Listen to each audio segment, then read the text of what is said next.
Hey everyone, welcome to Dad's Den of Pop Culture. I've been asked a couple times if I was ever going to do any reviews of silent movies, and well, today is the day. Today I want to look at The Man Who Laughs. This is something that I'd long wanted to watch.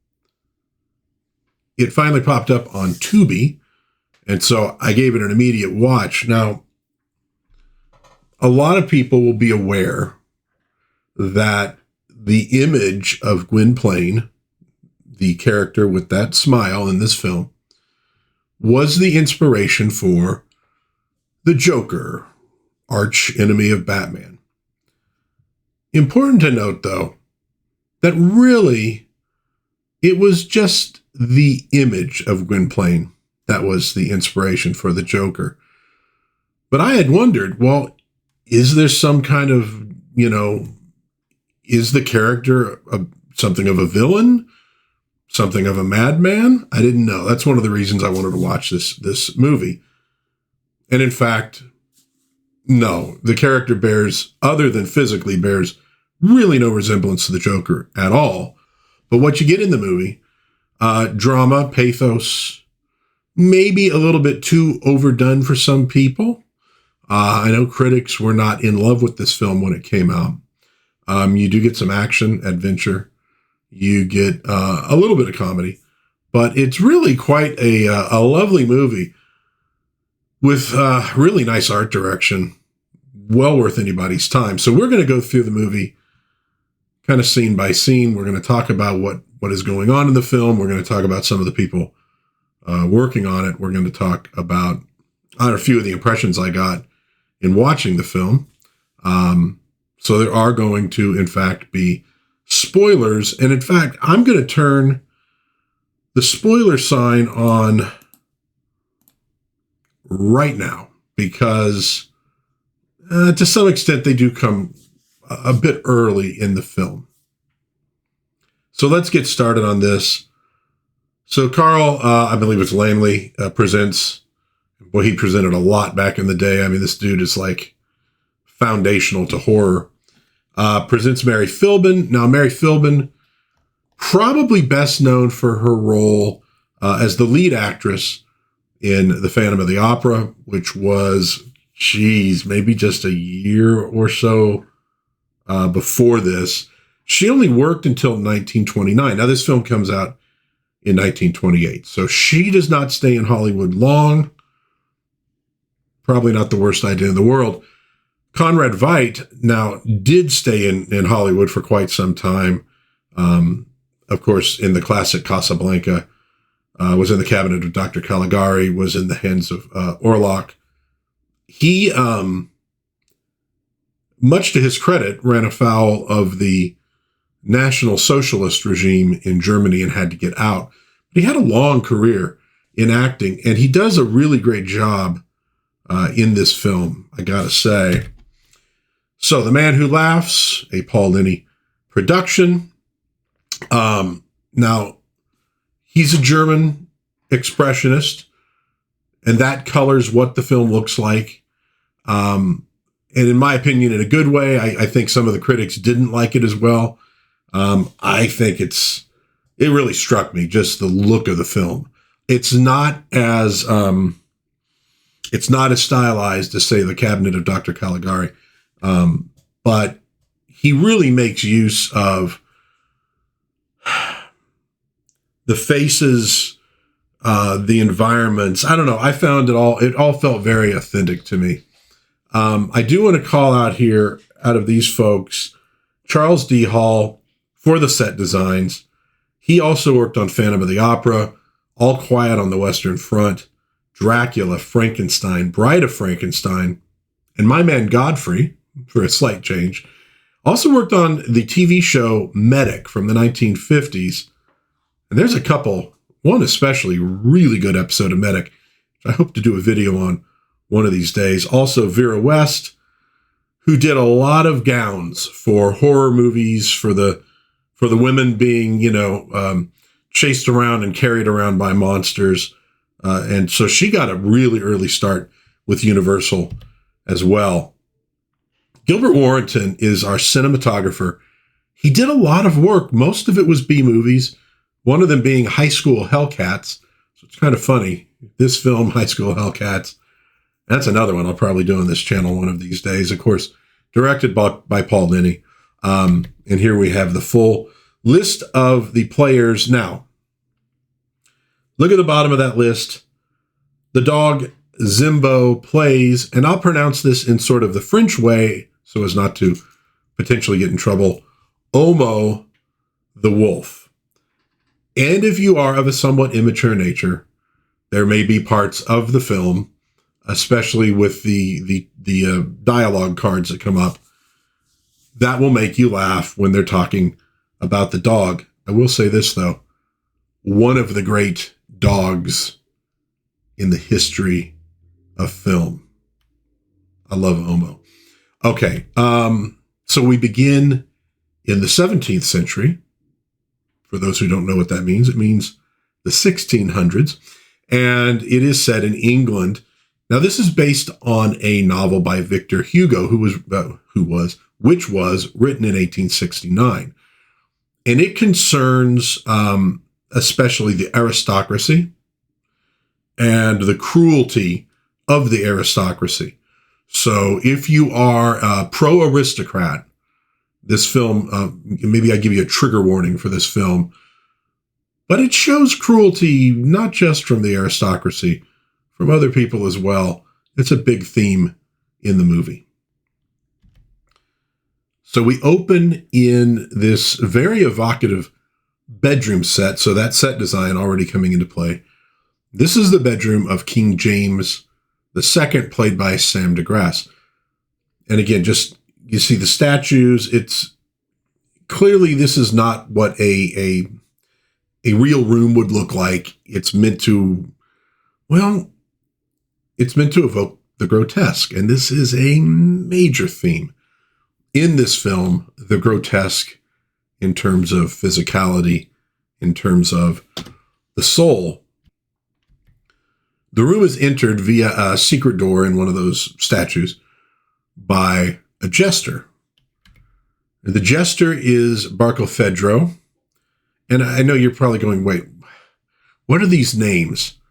Yeah, they're for the most part, other than James and later Queen Anne, some very odd, very non-English names in this one. And it's kind of something I had to work on to pronounce them even remotely right. So, played by Brandon Hurst.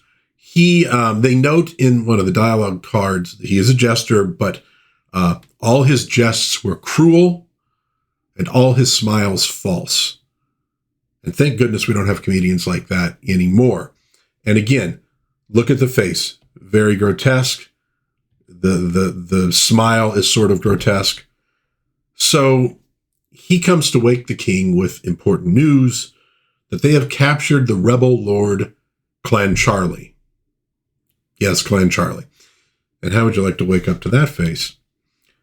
And so he leads the king to where this captured lord is through that secret door. And the way he moves, it's really creepy. So there are definite trappings of horror in this film, even though it's not really a horror movie. A little bit like Phantom of the Opera. If you read the book feels much more like, really much more like an action adventure with romance in it. You know, but of course that makeup from Lon Chaney elevates it into the horror realm. And some of the people in this kind of elevate this into the horror realm. Obviously, Gwynplaine and the smile being one of those things, but it's also kind of a romance and a drama when you get right down to it. So the king follows.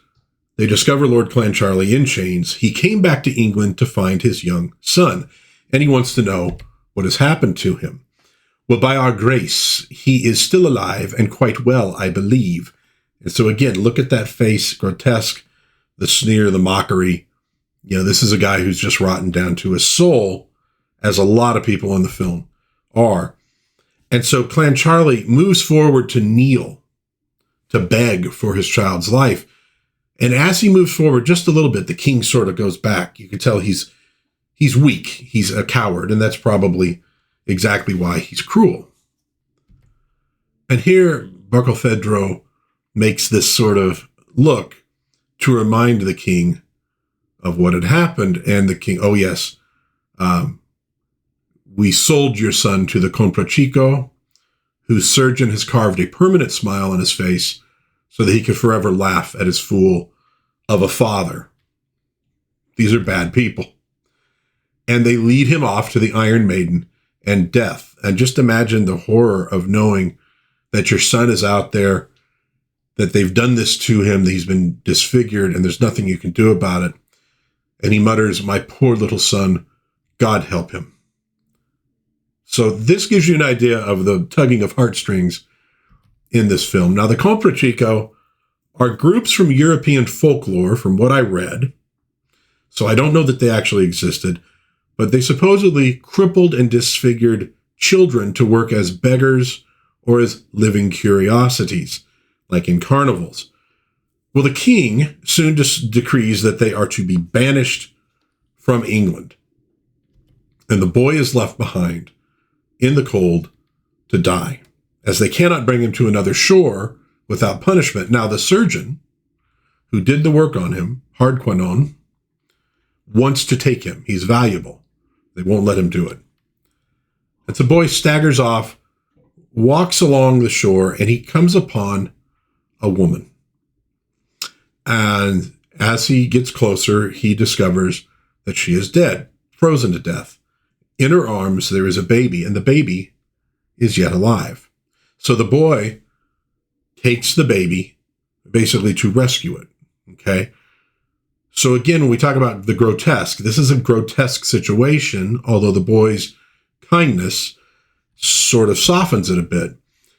And he even, as he walks away, he waves to the mother whose child he has saved, showing more consideration for the dead than, say, Barkilphedro or the king or the Comprachiccos have shown for the living.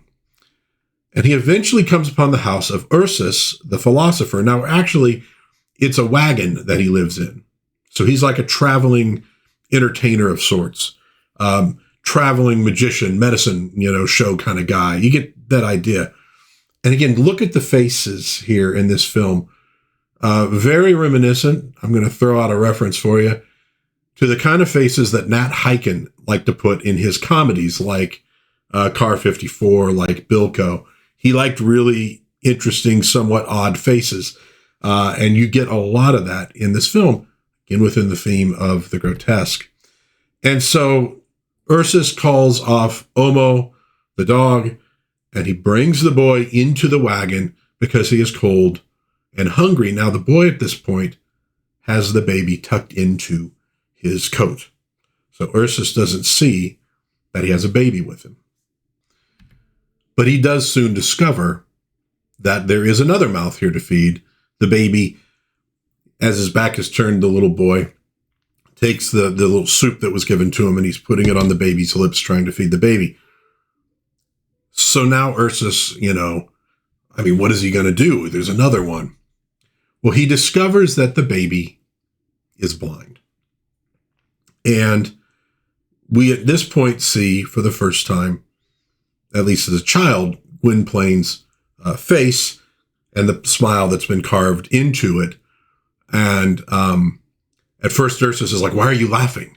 And the boy's like, "I'm not laughing." And he's the Comprachicco. So he now realizes what's happened, what he has, and he decides to adopt both of them. And so this strange little family is formed. It's really quite nice.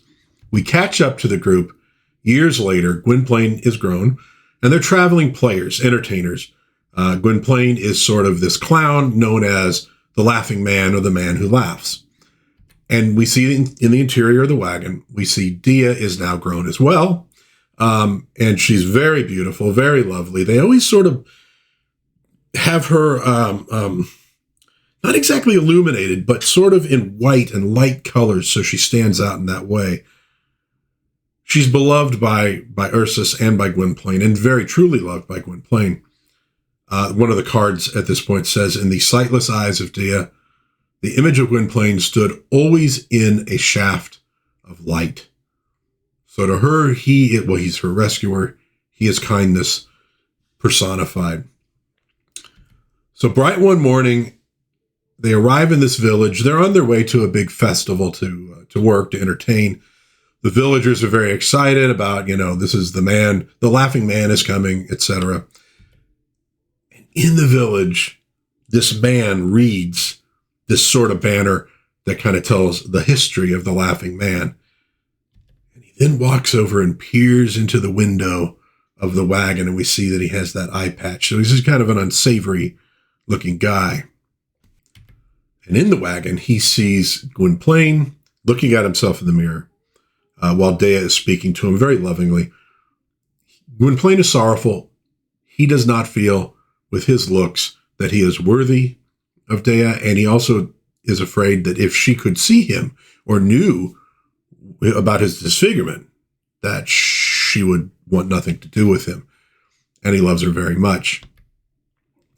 So the creepy old guy starts talking with Ursus. Now, he has freaks as well.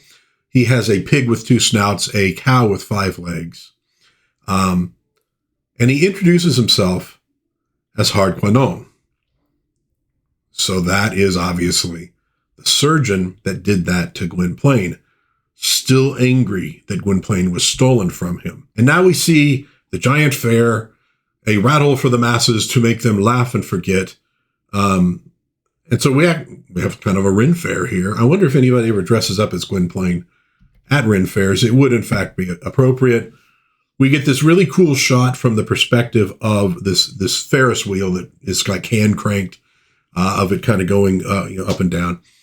There was actually a lot of sophistication in silent movies in the visuals by the time we're getting into the late 20s, and we're very near the sound era. When sound comes in, the equipment necessary to do it kind of screws up the grander visuals that they could do for a little while till they kind of work it all out. But some of these films from like the late 20s are really, really impressive. I'm going to do another one of these, another silent film, maybe later this year, that'll like knock your socks off for the visuals. Absolutely incredible. So the people are looking at the acts. We have an elephant, probably not treated all that great. We have little people, we have sword swallowers, etc. And again, you're getting like this mix of the grandiose and the grotesque. And we see how people, both low and high, are cruel even in their fun, laughing at people and pointing. And it's just, it's amazing. It's an amazing crowd scene, but you're a little disquieted by it as well. And Hardquanonne is showing off his 5-legged cow and all that. And the crowd suddenly disperses because here comes the laughing man. And he is enraged at losing his audience. So he grabs this guy, and look at that dude. Grabs him to deliver a message to a duchess. So Hardquanonne definitely wants some measure of revenge. And we get this moment of happiness between Gwynplaine and Dea, blissfully unaware of all the stuff that's going on around them. And Ursus chides them. They're supposed to be rehearsing. He says, I'm going to cure you of this love sickness, for you two are going to be married before we leave this fair. And this next one, this is a great shot. Dea's happy. She's caressing his hand, but we see him hiding that smile behind the book. And by doing that, you could focus more in on the eyes and the true emotions that he has. He really does want to marry Dea, and this is a real problem for him. And she wants to know why he always draws away whenever the subject of marriage comes up, because I think she knows that he loves her as well. He fears rejection. He has been laughed at and ridiculed his entire life. I mean, that's how he's made his living, and he just can't hardly stand it. And he's like, look, I haven't even the right to love you. In other words, I'm not good enough for you. And she says, my life belongs to you, which is true. He saved her life. And she would marry him without ever knowing what he looks like. And as he begins to feel happiness at this, these yokels show up at the window, pointing, laughing, and once again sort of sets him off, and she tries to comfort him. And he again tries to hide that permanent smile. And can you imagine never being able to genuinely smile, to show that emotion? It's forced on your face, even when you feel horrible. I mean, that's just, like I said, there is a subtle element of horror to this movie. So, meanwhile, the messenger has made it to the Duchess's castle, and he's having trouble getting in, and this coach arrives. And who should be in the coach but Barkilphedro, who is no longer a jester, but is still cruel and weird looking. Notice a little spit curl there. Very nice. So Barkilphedro and the peasant have arrived while the Duchess, Josiana, played by Olga Baklanova, is taking a bath. Kind of a spicy scene here. This is pre-code. And Barkilphedro tells the peasant to peer through the keyhole. And while he's doing that, just again, look at that face. Barkilphedro is looking at the message, and he discovers that Lord Clancharlie has a living heir. And the Duchess, her lands, are now not legally hers. Harquinone wants money for his silence. Barkilphedro is delighted to have this secret knowledge, and he begins to scheme. And so we get the idea from his meeting with the Duchess that she is what we might refer to as a wanton woman. And like, for example, she doesn't mind that he gets a little peek, and he's trying very much to get a peek. These are kind of creepy people. And he's saying, there's a concert. You're supposed to be at the Queen's Palace for this thing. Oh, shit, I don't care about the concert. She wants to hear about the latest scandals. And this shot immediately made me think of Madonna circa, the 80s, 90s. That little, I guess it'd be over here if I'm doing mirror image. The little beauty mark, etc. I get that feeling. There's almost a part of me going, did she see this movie? Did she base her persona on this character just a little bit? Probably not, but it immediately popped to mind. And you can see, though, she's beautiful, but they make it a harsh beauty. So they still have that kind of grotesque thing going, even in beauty. And so Barkilphedro pretends to be reticent about the latest scandals. Well, and he has this message, and she wants to know. He goes, well, I have to tell the Queen first. So Josiana sort of acts like she's seducing him only to kick him to the floor. Again, these are not nice people in any way, shape, or form. So Barkilphedro leaves and smiles because he knows he has the secret knowledge, and he's going to use it to his advantage. He probably would have told Josiana for money, but because of what she did, now he wants a little revenge. And so he goes off and arrives at the Queen's Palace at her concert and immediately tells on Josiana for not being there. And in this scene, we get to meet Lord Dirimoir, who is the very image of an aristocratic twit. And the Queen harangues him for his betrothed. Josiana is not at the concert, and he begs that he might go and fetch her, and is given leave to do so by the monarch, who is not very happy. And of course, Dirimoir thinks that Barkilphedro is doing him a favor here. He's going to get out of the concert. And Barkilphedro lets him think that. And on the way out, there's this man yawning. He sticks his finger in the guy's mouth. Dude freaks out. So basically, he's awful and he's weird. And that's kind of what Victor Hugo had to say about the aristocracy. With him gone, Barkilphedro can now show the message to the Queen with no chance that knowledge of it is going to get to Josiana. And it's kind of a funny scene because the Queen is so shocked that she stands up. And as she does, everybody else in the room has to stand up, including the musicians who stop playing. And then she's kind of like, wait, what's going on? She's kind of angry at it. And so Barkilphedro says, well, I'll find this heir for you he kind of knows who it is already. But I'll find this heir for you. And perhaps, you'll see fit to give me a little reward. And she says, it would be better if you were to succeed, for I still have the Iron Maiden. So the queen is not amused at all. And back, though, at the fair, the people there are very amused, including Josiana, who is sort of masquerading as a peasant girl, letting these guys grab at her. There's a couple very near wardrobe malfunctions at this point. So she's just romping along with the peasants, having a good old time. In the meantime, Harquanon is confronted by the agents of Barkilphedro, who kind of get him back in this little alley and beat the crap out of him. And they steal his proof, the document that he has to prove who Gwynplaine is. And he's to be sent off to the torture chamber. The document is given to Barkilphedro, who now has the proof that he needs. And you remember, Barkilphedro is the one who actually sold the boy to Harquanon in the first place. Meanwhile, Gwynplaine and Dea's show is about to begin. I think they do a great job just of capturing the period. Even if it's not perfectly accurate, it feels right. And backstage, the clowns are congratulating Gwynplaine on his fame. And, the crowd is yelling for him. And he's sort of sitting and sulking. Before he goes on, he has one brief moment with Dea.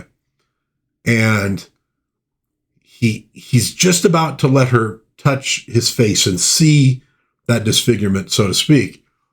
He can't quite go through with it.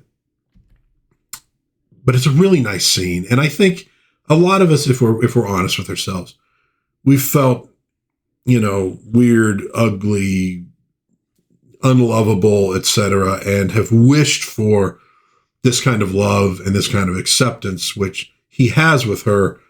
But he's always there's always the danger that he's going to, it's not the danger that he's going to lose it, but that he just can't quite grasp it. He can't quite accept it wholly and just let her know what he looks like. It's pretty sad when you get right down to it. But renewed from that moment, it's about time to go on. At that point, Josiana and her little, retinue of yokels arrive outside. She's going to go to this show. And she's cavorting around, and it does not go unnoticed, for Lord Dirry-Moir has arrived, and he warns her, you must go to the Queen's palace, to the concert. She is raging. She's angry. You got to get out of here. And the guys with her don't like that this dude's sort of getting in on their territory, so to speak, and a big fight starts. And though Dirry-Moir acts like a twit and looks like a twit, he can hold his own in a fight. It's actually kind of interesting. He's kind of wailing on this whole crowd, doing very well for himself. And Josiana uses the opportunity to get into the coach, to start changing her clothes so she could make her escape and get back to the palace. Back at the palace, people are still really enjoying the concert. Josiana makes this entrance, very saucy, very, all attention on her. Unaware of what she's heading into, the queen is still not amused, tells her off as she leaves. And when Barkilphedro passes, he kind of makes Josiana think, oh, he's still on her side. Oh yeah, don't worry about that. And Dirry-Moir shows up and has some words too about, those ruffians at the fair and the liberty she gives him, to which she responds, I do what I please. And she's going to go back and see the laughing clown, whether the queen likes it or not. Fade back to the show, and Gwynplaine is putting his makeup on, white sort of clown makeup.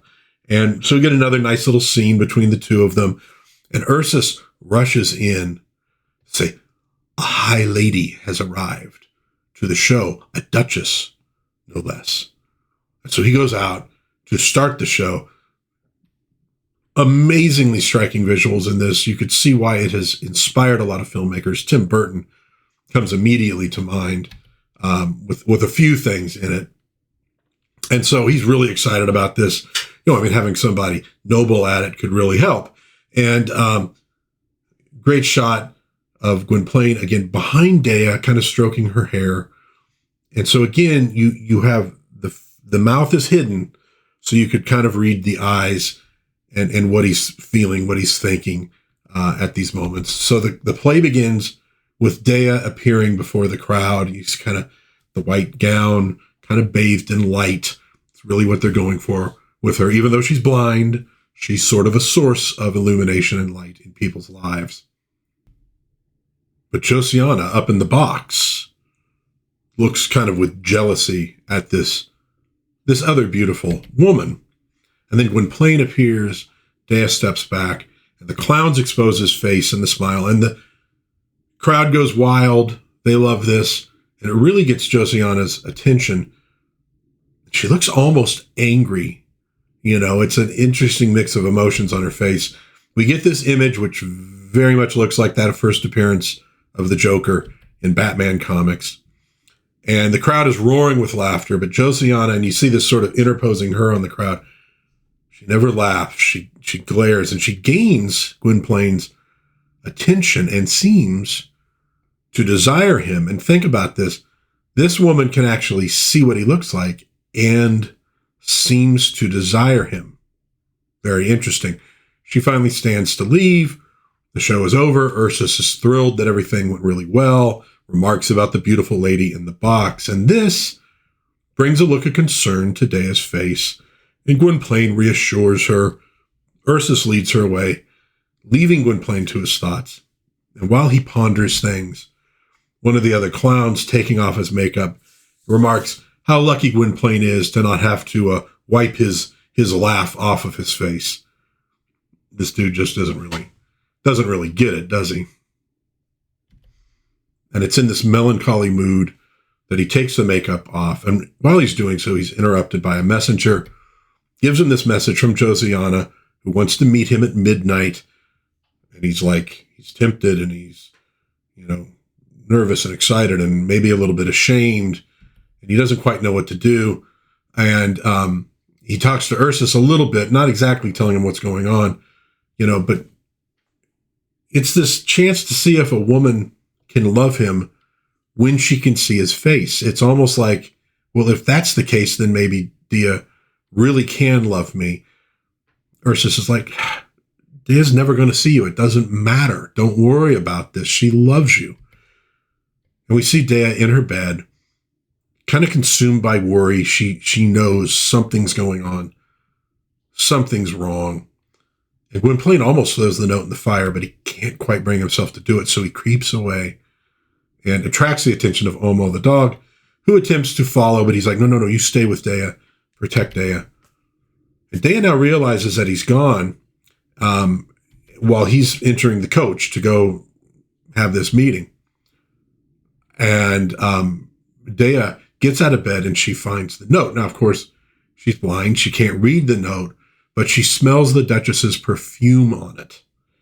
So she kind of puts things together. She makes her way outside calling for Gwynplaine, but gets only silence in return.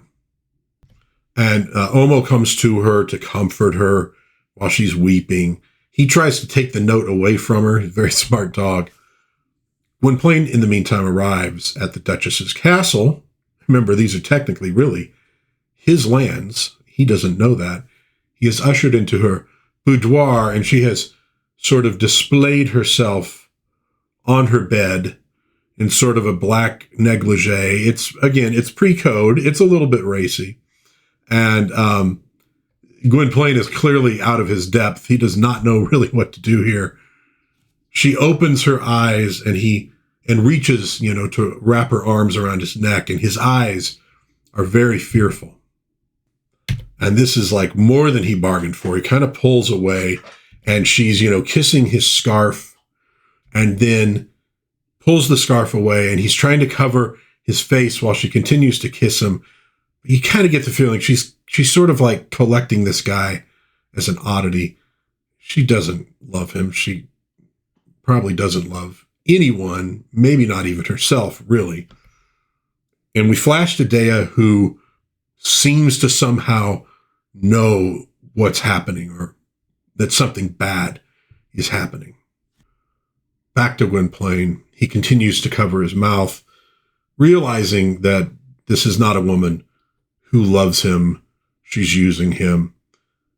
And he kind of shrinks away from her, and she starts laughing and gives him those eyes that only vamps from the 20s could quite do.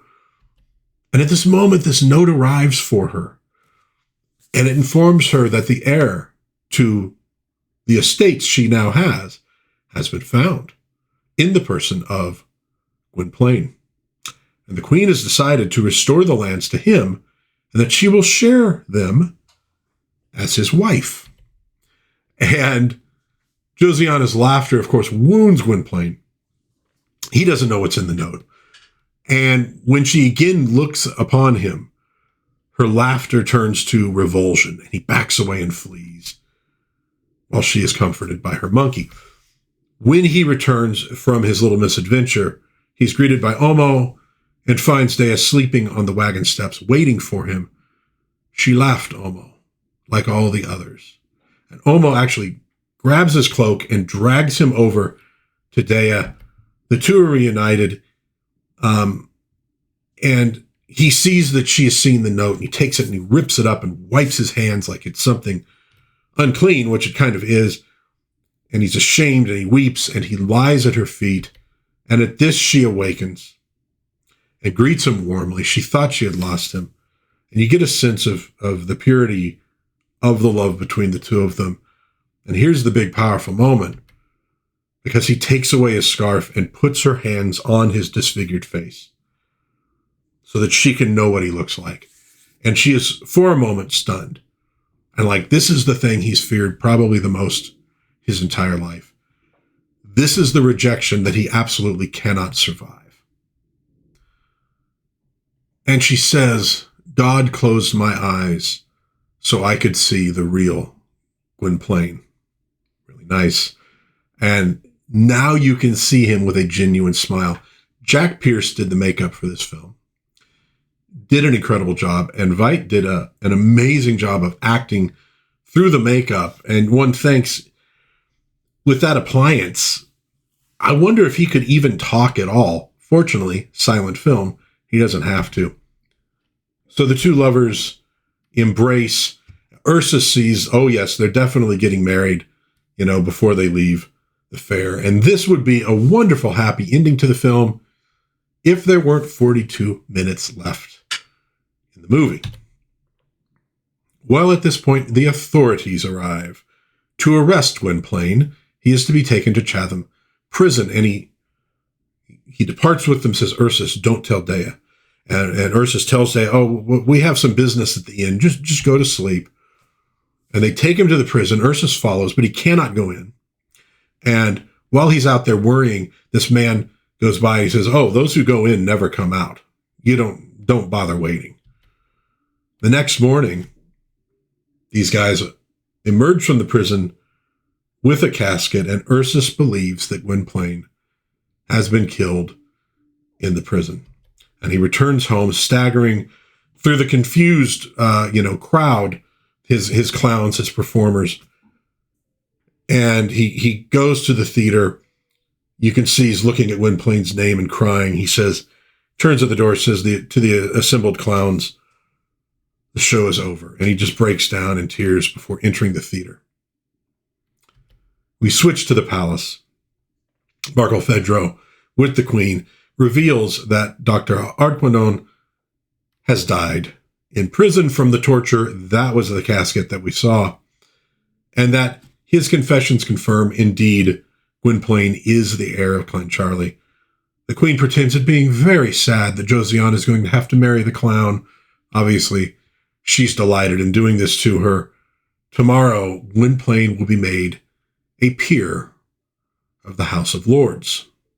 And back at the carnival, Ursus decides that he must tell Dea what has happened. Very difficult. And she finally rises and says, well, it must be time for the performance. And I wanted to show the clowns. Look at the makeup job on them. Just really incredible. There's this really wonderfully consistent look throughout the film. So the stunned Ursus decides he's going to go along with this. They're going to simulate the show going on with Gwynplaine as the star. And so the clowns begin whooping and clapping and acting like the audience. And what we're seeing here is that as grotesque as a lot of these people look, now we're seeing the quality of who they are inside, going through all this to spare Dea's feelings, even though obviously at some point she's going to have to know. And she wants to believe, but you can tell at first she's a little skeptical, starts to come around. As they go through the show, they're all trying to keep their spirits up, even though their hearts are breaking. And clearly at a certain point you realize she knows, but now she's going to go along with the deception so she doesn't hurt all of them. I mean, this is love. This is what it's all about. As the show goes on, Barkilphedro appears with a bunch of goons to tell Ursus, for reasons of state, they are banished from England and must leave tomorrow. And they deposit Gwynplaine's belongings in a heap. And he says point blank, Gwynplaine, the laughing mountebank, is dead. And Dea hears this, so now she knows. She falls to her knees in prayer. It can't be true, but it is true. And then finally falls into the arms of Ursus, kind of faints into his arms. Again, they keep her looking very, luminous amidst all the darkness and the grit and the grime. And at this point, yeah, we definitely want to see Barkilphedro get what's coming to him. We enter the final act. A coach and a procession make their way through the streets, make way for a new peer of England, and in the coach, Gwynplaine and Barkilphedro heading towards Parliament. And in another wagon, Dea weeping at having lost everything. It was just at that moment, it was so perfect, and then all gone. You note the dog, Omo, is comforting her. Great street scenes in this, just incredibly done. And there's a moment where the two coaches meet and lock wheels for a moment. They're trying to get them disconnected. And Barkilphedro can see who's in that other coach. So he wants to get Gwynplaine out of there as quickly as possible. Says, would you deign to walk the last few steps? They do. He gets out. Of course, you see he's covering his face, as he often does. And though they get clean away, Omo scents his master on the steps of that coach. And he takes Dea, who has come out of the coach, takes her by the dress and leads her towards Gwynplaine. And the crowd is like gawking at the blind girl. Meanwhile, and Ursus discovers that she's gone. And so, but in the meantime, they've arrived at the House of Lords, Barkilphedro and Gwynplaine. And so Dea and Omo arrive, and of course they can't get in past the guards. And so we see inside the Queen preparing to honor Gwynplaine, and he is presented to her, who cannot stifle a smile at the look of his face, and she glances happily at Josiana, who looks none too pleased at the situation. Enter Lord Dirimoire, who finds Dea outside, knows who it is, and he decides to have a little revenge of his own and ushers her in to meet the Queen and the new Lord Gwynplaine. Of course, she is shocked to find out that Gwynplaine, in fact, is alive. So Barkilphedro spies them entering, and Dirimoire puts them just right outside the chamber so they can hear everything. Gwynplaine is introduced to the lords. He bows to them, to the Queen, to Josiana, and at this moment, his impending marriage to Josiana is announced, which comes as a great surprise to Gwynplaine, and he lets his face show. And the lords declare he laughs at the Queen's command, he laughs at the House of Lords, and all heck just breaks out.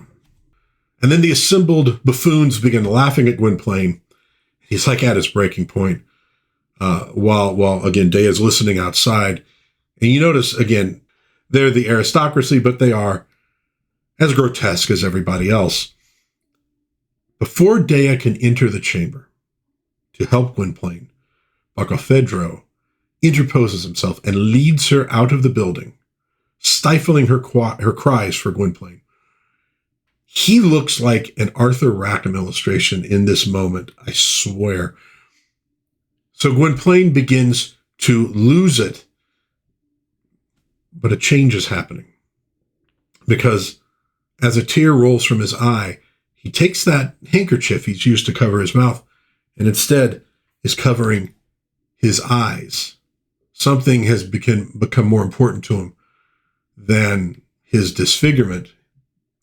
Outside of Parliament, Dea is, she faints and she's carried back to Ursus, carries her back to the wagon. You remember, they have been declared they have to leave England that day. Gwynplaine has finally had enough of the tears, enough of the fear. He finds his courage, his pride, and he declares, I protest. I shall not be forced into this hateful marriage, not even on the Queen's command. Wow. Like, he's not a victim anymore. He's made the change that he had to make in him to be something more than a victim, more than the guy that's been laughed at by everybody. And the Lord, how dare you refuse the hand of a duchess, you clown? And Gwynplaine laughs. A king made me a clown. A queen made me a lord. But first, God made me a man. Great line. And as he starts to leave, the lords start to block his way, and Dirry-Moir shows up again. And he steps forward and declares, make way for a peer of England. And this dude may be kind of a goof, but I'm really starting to like him. And as he leaves the chamber, Josiana rises and yells, seize the clown who has, insulted the Queen of England. And of course, really, it's her own pride that is wounded. And Gwynplaine runs into Barkilphedro, who inquires, what is going on? Gwynplaine the clown goes back to his people. You go to the Queen for your reward.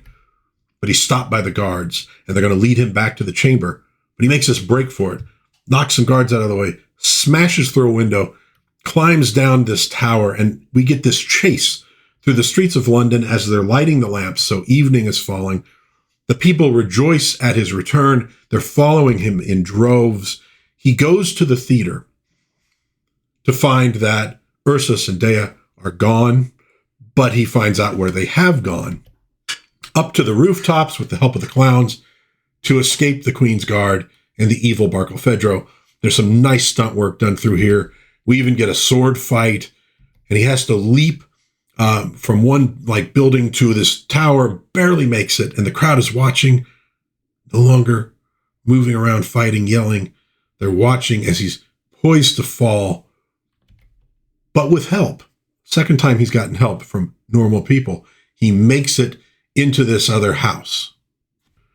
So he finally makes it to the docks, and that's where Ursus, Dea, Omo are all on the boat, beginning to leave. He's searching frantically for them. Think back to similar scene at the very beginning, the boat with the surgeon and such leaving him to die.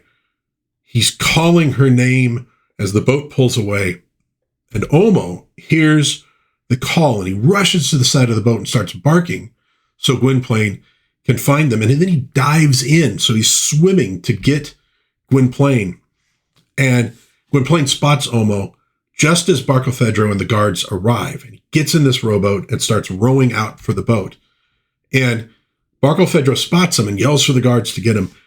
When Omo emerges from the water, growling, teeth bared, and he literally leaps at Barkilphedro's throat. It looks a little bit like the scene in Elf where the raccoon takes a leap at Will Ferrell.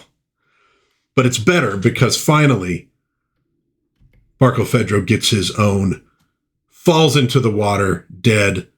Omo swims away. So a very satisfying end to a very evil and cruel man, really the author of every misfortune this man went through. I was actually very happy at that part of the film, I will say. And as Gwynplaine approaches the boat, he calls out Dea's name, and she hears it and smiles. And making it aboard, they embrace. Sappy, melodramatic, maybe. I don't care, I love it. In our own time, a lot of decent folks get trampled by big, giant, ugly, grotesque institutions and people. And I like seeing the innocent, decent find happiness and the bastards losing. And you get that for sure in this film. And I super love the fact that they show Omo reaching the boat and people pulling him aboard. So Omo, he gets to be with the family too. And they all sail away from England, reunited, happy, and heading to a hopeful future. The end. All right, so final thoughts on this film. Like I said, yeah, it's a little bit sappy. It's very emotional, and I love it. I love that kind of stuff. I'm a romantic at heart. We need that in our lives. I really enjoyed this film. I loved the look of it. It's not striking like a Fritz Lang picture exactly. It doesn't have that look, but it has a real authentic feel to it. And you get that interposition of the grotesque but with people who are good at heart and those who are really grotesque all the way to their souls. A lot of good stuff in this film. Very well made. I was very happy that I finally got the chance to see it. If you have the time, take a look. Now, if you're like a lot of people nowadays and you tend to watch things while you scroll your phone, you can't do that with silent movies. You got to pay attention. You've got to read. You don't have all the sound cues. You got to commit to this one, which is probably bad in the long run for silent films. But some of the greatest films ever made were silent movies. Take the time to watch them. I think you'll be very happy. I'll end the review with that. Let me know in the comments what you think of this movie. If you've seen it before, if you have any questions, I'll try to answer them for you. If you enjoyed this video, please give it a like, subscribe, hit the little notification button if you do, share with a friend. In the meantime, God bless everybody. Please be kind to one another. Have a little bit of fun out there. Enjoy a silent movie. It's a different kind of experience. And I will hopefully see you again soon in Dad's Den of Pop Culture. Bye-bye.